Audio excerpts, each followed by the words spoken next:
자, 그러면 이제 닉슨이 원래 아까도 계속 말씀하셨지만 근본이제에서 닉슨이 이제 그걸 폐지를 해버린 거잖아요. 그렇죠. 왜 그렇게 한 거죠? 역시 전쟁이죠. 닉슨 때문에 베트남 전쟁. 그렇죠. 이제 케네디가 시작했죠, 사실은. 케네디가 통킹만 사건 등을 통해서 민주당 정권이 원래 미국은 예전에 보면요. 전쟁이라는 전쟁은 다 민주당 정권이 시작했었어요. 그게 이제 1960년대에 바뀌는데, 그거는 뭐 또 다른 기회가 있으면 네, 하고요. 그렇죠. 그래서 아무튼 세계 1차 대전 참전도 우드로 윌슨 대통령이 민주당 대통령이고요. 또 루즈벨트 대통령도 민주당 대통령입니다. 다 세계적인 전쟁이란 전쟁에 참가를 할 때는 보면 다 민주당계 대통령들이 참전하는데요. 이제 그렇게 전쟁에 참전을 해놓고 난 다음에 이제 그 뒷수습은 안 됐죠. 일단 뭐 물류가 이게 문제가 생겨가지고 군인들은 전쟁터에서 싸우고 있는데 그 군인들이 먹을 수 있는 식량이라든가 총이라든가 아니면 숙박할 수 있는 여러 가지 기자재들은 하나도 공급이 안 되는.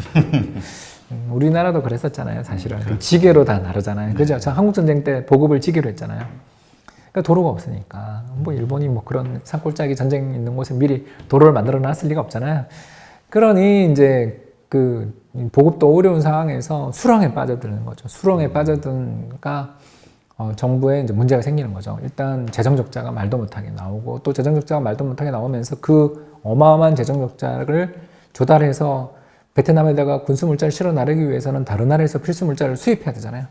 그러면서 미국이 자꾸 적자가 나기 시작하는 거죠. 그러니까 다른 사람들이 보기에 야, 1달러에 아니 죄송합니다. 1온스에 35달러라는 그런 고정 환율 또는 금을 가져오면 달러를 갖다 주면 금으로 무제한 바꿔준다라는 그 약속을 지킬 수 있어? 너? 왜?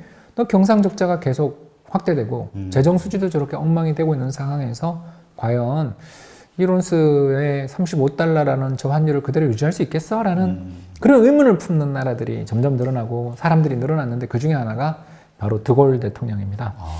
프랑스의 전쟁 영웅 드골 대통령이 말씀을 듣다 보니까 세계 곳곳을 다 다니네요. 네. 이 영원한 2인자잖아요. 문제 제기를 합니다. 난 너 못 믿겠어.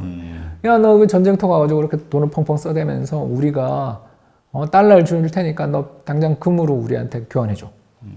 물론 이제 1968년 5월 혁명이 나면서 드골 학생혁명이죠. 나면서 드골 대통령이 또 물러납니다. 프랑스는 혁명이 몇 개인지 셀 수도 없어요. 그러니까요, 맞네요. 뭐 굵직굵직한 혁명만 해도 뭐 한 서너 개 정도가 금방 떠오르는 나라인데요. 그렇게 많은 혁명이 나면서 잠깐 진정되는 듯 했는데 결국 사람들이 이제 눈치를 채게 됩니다. 야, 이거 미국이 저렇게 달러를 막 찍어서 전쟁을 하고 있는 상황에서 우리가 환전해달라 그러면 금을 우리한테 줄 수 있을까에 대한 그런 걱정들을 하는 사람이 높아졌고 결국 그게 1970년대 초에 민간 사람들, 그러니까 정부와 정부 사이에서는 금 1온스를 갖다 주면 35달러, 또 35달러를 주면 금 1온스가 왔다 갔다 하게 유지되고 있었지만 민간 시장에서는 이제 드디어 일종의 그 암흑 블랙마켓이 형성되는 거죠. 거기서 금 1온스 그러면 40불. 우리 그 남대문 시장 옛날 환율들이 있었지 않습니까? 그렇죠. 거기 아주머니들. 암달러상이라고 불렀었죠. 네. 지금도 있는지는 제가 모르겠습니다만 아무튼 그런 것처럼 민간의 환율 시장에서는 국제 시세가 오르기 시작합니다. 그래서 금 1온스에 원래는 35달러로 확정돼 있었는데 그게 44달러까지 올라가니까 사람들이 이제 전부 다 오기 시작하고 특히 프랑스만 그러는 게 아니라 이제 그때 벨기에 정부도 그 프랑스 북쪽에 있는 벨기에 정부도 와서 저 달러를 외환보유고로 갖고 있는 건 쓸데없는 짓 같아요.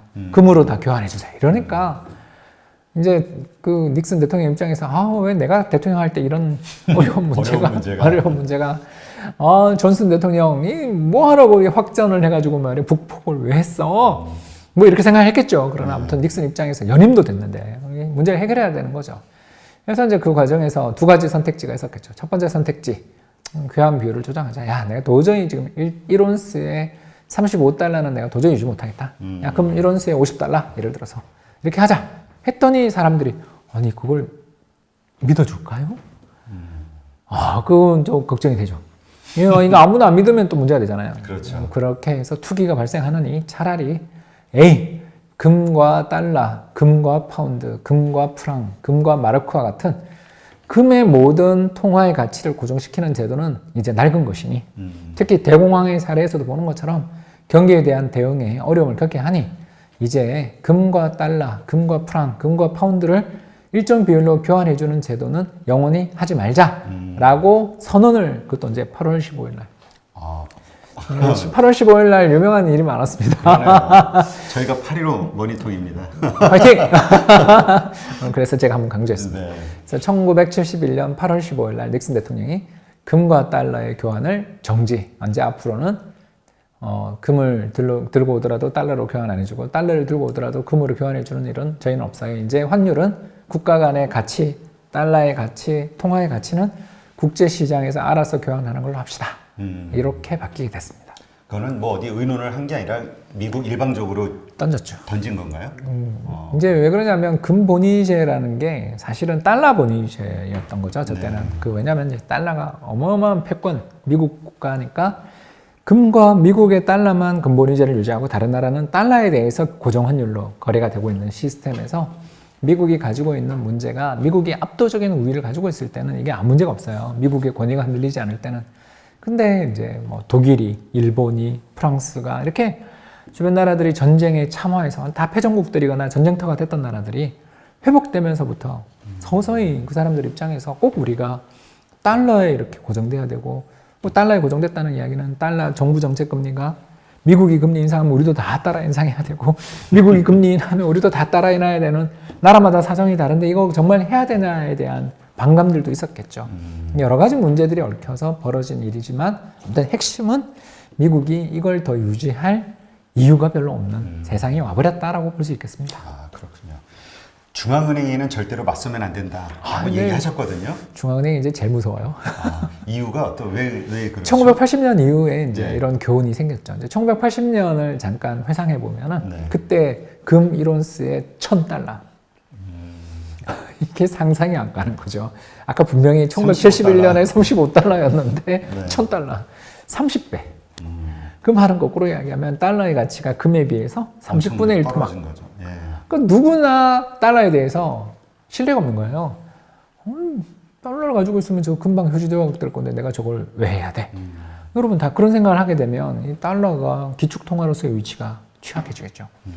거기에다가 더 나가서 달러의 가치가 앞으로 계속 떨어질 거라고 생각되면 사람들이 무슨 일을 우리 아까 베네수엘라 이야기한 거랑 똑같이 월급 받자마자 일단 사재기를 하고 금막 사재기하고 예 그런 일들이 벌어지면서 경제가 불안해지니까 존 볼커라는 사람이 딱 등장합니다. 지금도 살아계십니다.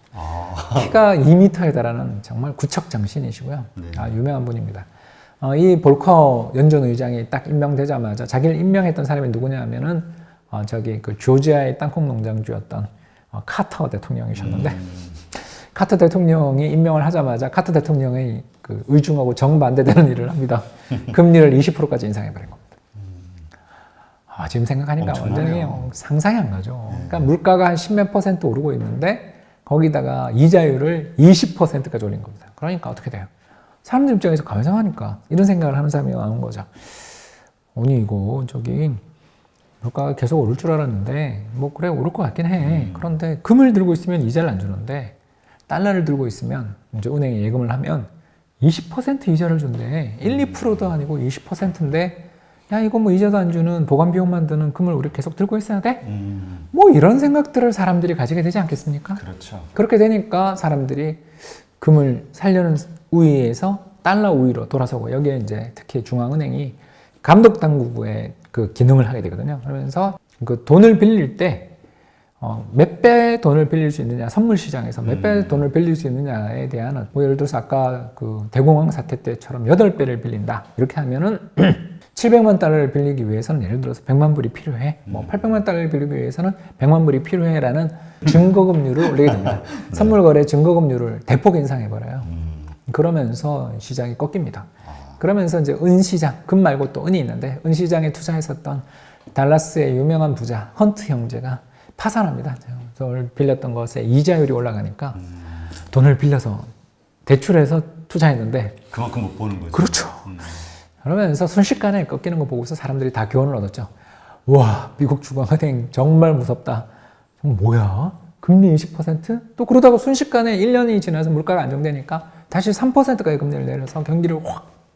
그 레이건 대통령의 그 호황은, 레이건 대통령의 그 영화는 사실은 앞에 카터 대통령이 임명했던 볼커의 덕을 굉장히 많이 봤다고도 볼 수 있습니다. 그러니까 그 정도로 그 중앙은행의 그 권한이라든가 뭐 이런 게 역할이 상당히 센 거네요. 옛날에는 그 1929년 금본위제 때 있었던 일을 했다시피 두 나라 중앙은행이 입을 맞추지 않으면 금리 정책을 쓸 수 없었잖아요. 네, 그렇죠. 근데 이제는 환율에 의해서 1년에 10몇 %씩 환율이 올라갔다 내려갔다 하는데 이게 뭐 금리 차 1%, 0. 몇 %가 무슨 의미가 있겠습니까? 그렇죠. 그러니까 이게 사실 엄밀히 말하면은 중앙은행이라는 건 각 나라마다 다 있는 건데 그렇죠. 각 나라의 중앙은행보다는 사실 미국 연준이 저 쳐다보게 되는 거죠. 네. 와, 저기 기축통화국가이고 세계에서 GDP 규모로 아직도 1등이고 여기에 이제 더 나가서 각종 유무형의 이니셔티브, 그 파워를 가지고 있는 나라가 금리를 어떻게 하느냐에 대해서 눈치를 안 볼 수는 없는데 적어도 이제 작년 한국처럼 미국 중앙은행이 금리 4번 올릴 때 한국 1번 올렸잖아요.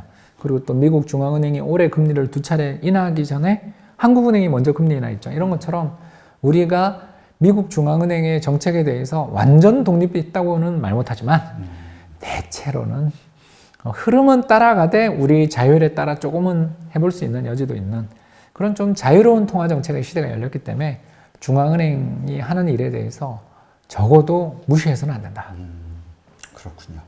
네. 오늘 이렇게 또 홍 박사님 모시고 이 돈의 역사라는 책을 통해서 나온 세계 역사와 돈의 흐름, 이 연결을 하면서 말씀을 듣다 보니까 이거 뭐 준비한 거는 다 하지도 못하고 시간이 정말 빨리 갔네요. 네.